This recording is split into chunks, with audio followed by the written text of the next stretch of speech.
बिस्मिल्लाहिर्रहमानिर्रहीम। 6 क्लास आपका जो सबक था वो हरूफ तहज्जी पे था, इब्तदा था। उम्मीद है आपने उनकी अच्छी मशक की होगी। तो बीच में थोड़ा सा गैप आ गया था, जिसकी कुछ परेशानी थी, जिसकी वजह से आपको लेक्चर सेंड नहीं हुआ।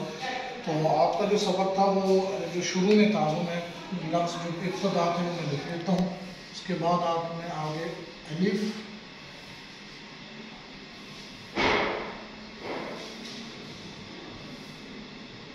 बे और उसके अपने उनके दोनों सिरों को बराबर करना। उसके बाद आगे लफ्ज़ है जीम।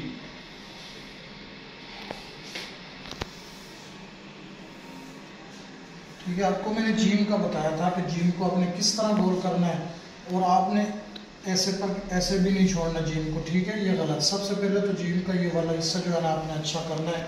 ठीक है, आपके मेरे पास सादा पेन है, कट मार्कर नहीं है।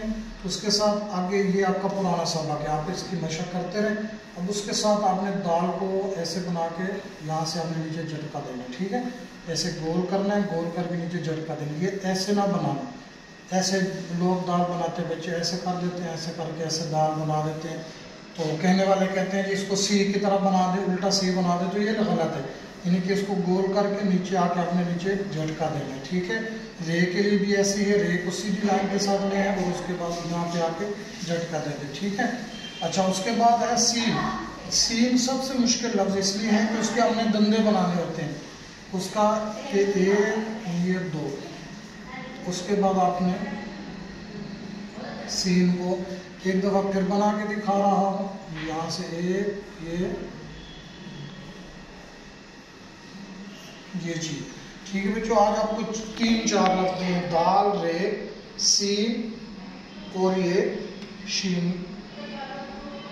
तो आपने इसको सीन का एक दफ़ा फिर देख लें, इसका ऊपर वाला हिस्सा ये ए और ये थोड़ा आगे, और ये बराबर नहीं होंगे, ऐसे नहीं होंगे, ऐसे करके। ठीक है, पहला हिस्सा इसका ऊपर, दूसरा उसके बाद, और ये नीचे आपने इसको गोल कर देना ऐसे करके। ठीक है, समझ में आ गया आपको बात, ये आपने कर लेना।